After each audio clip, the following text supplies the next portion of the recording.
Hi everyone. Today I wanted to actually give kind of a preliminary lesson. We've just opened the School of Magick, and the reason that I did this is because, recently publishing Excalibur, I learned that the occult fundamentals and the really beginning understandings necessary to penetrate and really understand occult texts is largely missing. And I think it's just because people don't know where to begin or how to start in unraveling their understanding about these truths that have been hidden and kind of masked for so long. So today I'm going to kind of introduce you to Qabalistic tarot and the way to look at the tarot in the way that it was meant in the Hermetic wisdom and the occult teachings. Because just understanding the individual cards and like their meanings isn't enough. It's really only the first step.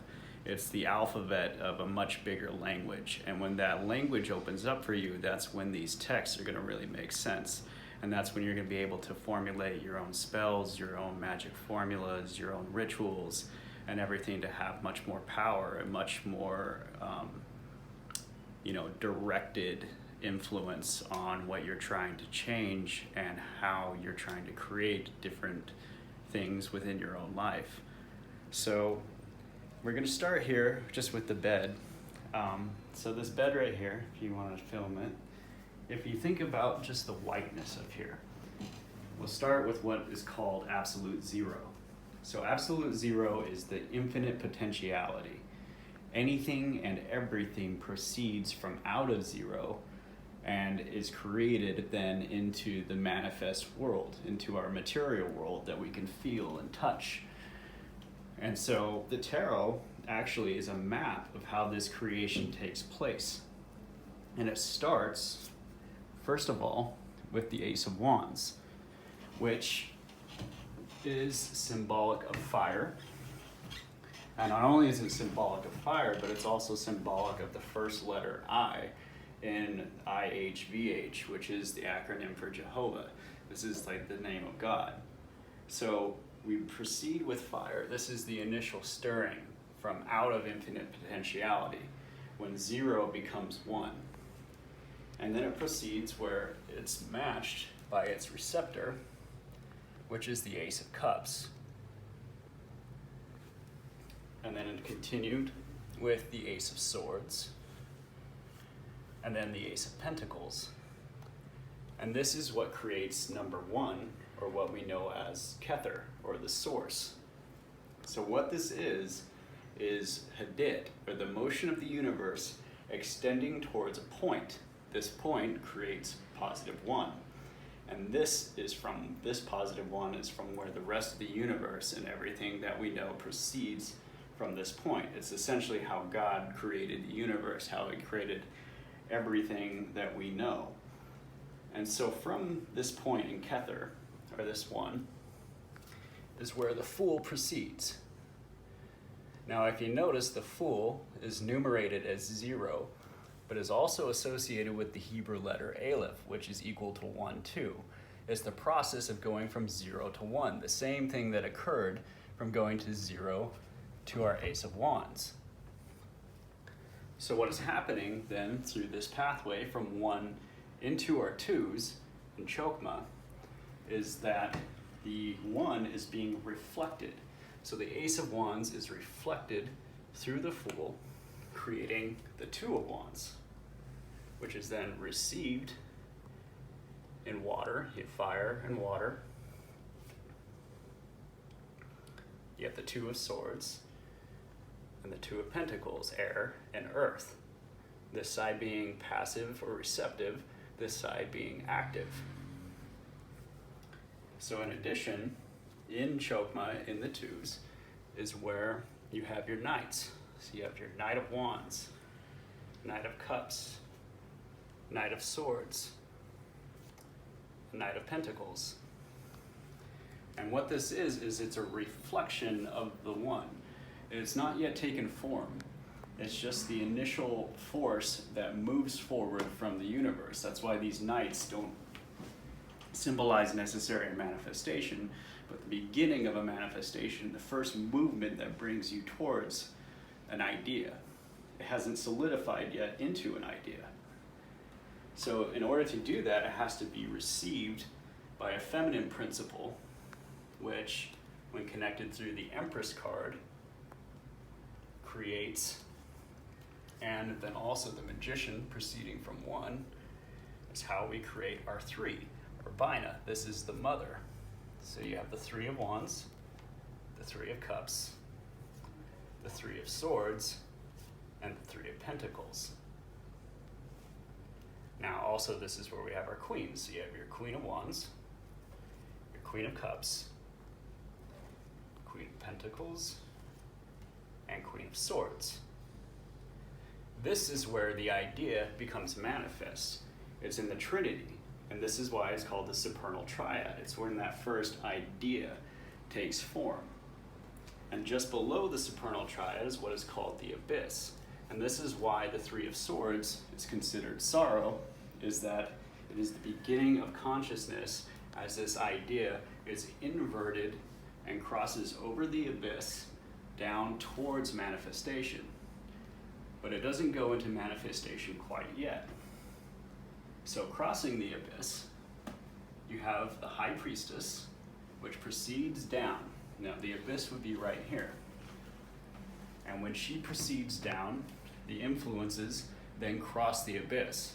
And then the Ruach, or the numbers 4 through 9, are then created.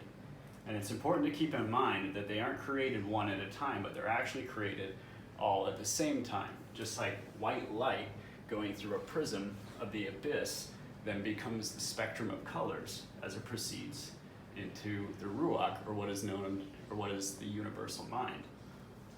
So in order to create our 4s, what happens is the word, the logos, of that original idea is heard by the Hierophant, and here it is transmitted into our 4s. So thus we have the 4 of Wands, the 4 of Cups, the 4 of Swords, and the 4 of Pentacles. And this is the sphere that's associated with Jupiter, or fortune, and also with our memories. So this is the first stable form. Here, from here to here, we have the initial burst of energy. And this is Atziluth. This is the first I in the Tetragrammaton, IHVH. The mother represents the first H, the reception of that. This is Bria, the creative world. She receives those influences, and that manifests into the next world, which is the formative world, where everything begins to take shape and form. So these original ideas, or this one original idea combined, as the 1 becomes 3 becomes 1, is transmitted down into the mind. So to create the 5s from there, well, and the reason why the 5s are necessary is this 4, although it seems like a unity and stability, is actually a false unity and stability. It takes the 5s and the action of Mars to shake that up. Therefore, you have the Strength or Lust card, which crosses apart from the 4s, forming a cross with the High Priestess. And from the Mother proceeds the Chariot. And if you actually look at the Chariot, the canopy of the Chariot being blue represents it proceeding from the 3 of Bina. And then it has the force of Gebra that turns the wheels. And Gebra is the 5s. So you have the 5 of Wands, the 5 of Cups, the 5 of Swords, and the 5 of Pentacles. So this is the energy that stirs these forces and breaks them up that they can continue towards manifestation. Now, going to create 6s, we have a few more influences that take place. We have the Adjustment card, or Atu 8. We have the Hermit, which proceeds from the 4s, or Atu 9. We have the Lovers, which comes from Bina. And we have the Star, which proceeds from Chokmah.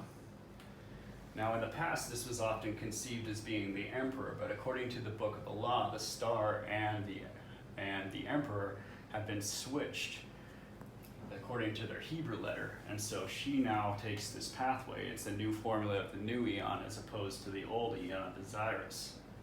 So we have the influence of Kether coming from the High Priestess. We have the star from Chokmah, the lovers from Bina. We have adjustment from Geberah, and the hermit from Chesed. And all of these forces combine in the sixes, where we have the 6 of wands, the 6 of cups, the 6 of swords, and the 6 of pentacles. Now this is the central sun of the Ruach. So we have Jupiter, Mars, and the sun. And here we have the Prince of Wands, Prince of Cups, the Prince of Swords, and the Prince of Discs. So this is also equivalent to the heart. Now all these forces become stabilized and harmonized in Tiphereth, or the sixes, where they're on what's called the central pillar. We have the right-hand pillar and the left-hand pillar, and the central pillar is where it just receives a direct influence from the divine in Kether. So this is where the formation of the idea takes place. And then we have to consider, or continue in our creation of the Ruach. So from the sixes, we create 7. So the Death card proceeds from Tiphereth, and the Wheel of Fortune proceeds from Chesed in the 4s, and we have the 7 of Wands, the 7 of Cups, the 7 of Swords, and the 7 of Discs. Now this is the sphere of Venus and desire, and as you can see, the cards in Venus or in Netzach have the appearance of being very kind of negative cards or imbalanced cards. But the fact is that Venus is also the sphere of beauty and of victory. And this only occurs when desire here is married into the action of Mars through the heart of Tiphereth. And so our desires have to be married into Geberah, into action, through the sun, which is directed towards the world. And if our desires just remain by themselves, that's why they take on that negative connotation. But that it is possible to be transmuted. So proceeding from the 7s into the 8, you have the Tower, the Devil from Tiphereth, and the Hanged Man, which comes from Geberah. And all of these influences come down and create the 8 of Wands, the 8 of Cups, the 8 of Swords, and the 8 of Pentacles, which is called Hod. So we've almost completed the entirety of the Ruach. So Hod has to do with personal reason. So if you think, all these are mental processes. We have action, we have memory, we have imagination, we have desire, and we have reason. And now all of these are getting closer and closer to manifestation as we proceed to the 9s. So in the creation of the 9s, we have temperance or art, which comes down from Tiphereth. We have the sun coming from Hod, and the emperor, instead of the star, coming from Netzach. And this creates the 9 of Wands, the 9 of Cups, the 9 of Swords, and the 9 of Pentacles. And this is called Yesod in the 9s, and it's represented by the moon. So now we have the entirety of the planets now circling around the central sun of the mind. And it's important that when you're dealing with these, that you think about the energies and the psychological processes of these cards that are going into your manifestation. So if you look at the universal hexagram, that's exactly what this is representing. You see, we have Geberah here with Mars, we have Chesed with Jupiter, we have Hod here, Netzach here, and then proceeding down into Yesod. Now, if you notice, there's a single point here, which is Saturn. This Saturn is the conception or the appearance of the supernal triad before or after it crosses the abyss. And so, in order to create magic, we see that these forces must be balanced in the mind before they proceed into manifestation. So from here, to create the tens, and this is where we cross the veil of Parokath, is we have the path of the moon, or Koth, which comes from Netzach. We have the path of Shin, or the Eon card, also Final Judgment in many of the packs, which proceeds from Hod. Now these are coming from outside of the subconscious, so these actually have a very important manifestation principle that will balance or unbalance our manifestations depending upon our balance in our mind, which I go into in Excalibur in a lot of detail, but this is just kind of the beginning. This is just the alphabet. So what happens is all of these forces become collected in the nines in our subconscious, and they're concentrated through Saturn energy, as represented by the Universe card, crossing through the veil of Parokath into material manifestation. So basically everything from the universe down is what we conceive of as the material universe, what we can see, what we can touch, what we can feel, what we can taste. And that includes all of these influences that came to create this material manifestation. So here, once we're at the bottom, I'm going to use 2 cards from the Hermetic deck because we're using these cards elsewhere. But we have the 10 of Wands, the 10 of Cups, the 10 of Swords, and the 10 of Discs being the last card of the Sephiroth, or the last number to be created. And this is Malkuth, this is the Earth. But here's where the secret of Malkuth comes in. It's in the Princess cards. So we have the Princess of Wands, Princess of Cups, the Princess of Swords, and the Princess of Discs. And the truth about the princesses is that they're simultaneously the 10s, but also the 1s in Kether. So our material manifestations are a direct manifestation of that original source. And when the princesses are married to the princes, they gain their throne back in Kether by awakening what's called the Eld of the Father. And so this is when our entire manifestation has taken form within one dimension of our reality. And that's basically why not only are each of these cards important to learn and to understand the symbolism that takes place between them, because when you get into the Hebrew letter number or values and the numbers of the cards and everything is when you begin to construct your formulas, and your numbers can take on more complex and even more powerful ideas and manifestations. And so anyway, this really is the first step in understanding any occult doctrine or any text, is knowing this inside out like the back of your hand, because once you know this, then a single word can open up to show you everything. For example, let's take the word abrahadabra, the creation word of the universe, and also the word of the eon. So abrahadabra,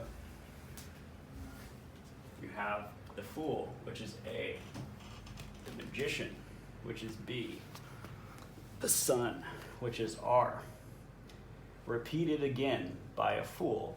So if you look, you have the Magician of the Sun concealed within the Fool on both sides. This is Abra. Had then takes the star according to the new formula of the Book of the Law. So you have the Fool, the star, the Fool again,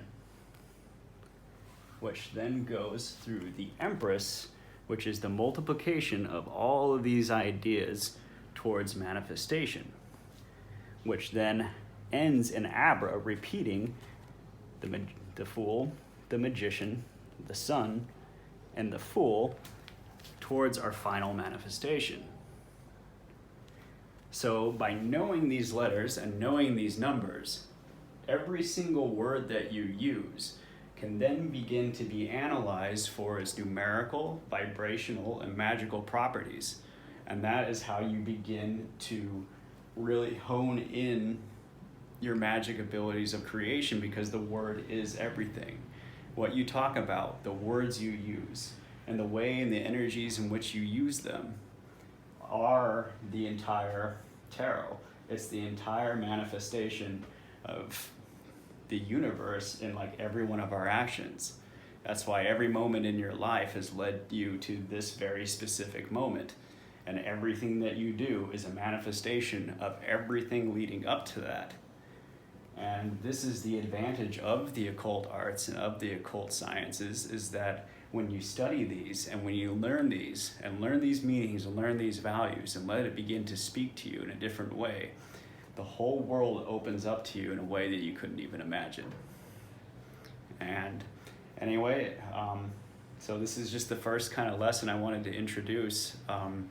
We just opened the entire School of Magick courses, where each of them goes into 1,000 times more detail and more depth than what I just explained to you. This is really, lesson one.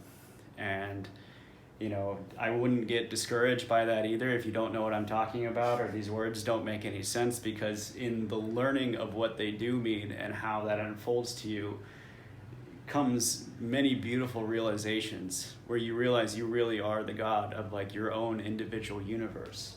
If you look at this entire tree of life, it's shaped like a man. These are the energies represented inside of you. And by mastery of these symbols and mastery of these different meanings, it leads to the mastery of yourself. So if you're interested, I'd recommend going to greatwhitebrotherhood.org and looking at the magic courses and signing up. There's room for 10 students each month.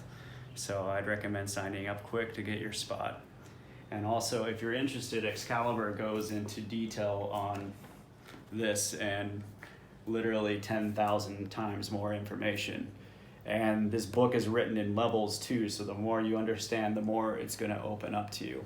And that's also available at our store at Sacred Magic Worlds, where you can find the link for it at greatwhitebrotherhood.org too. So anyway, I want to thank you for watching the video, and I'm going to make a lot more explaining this in a lot more depth. All right.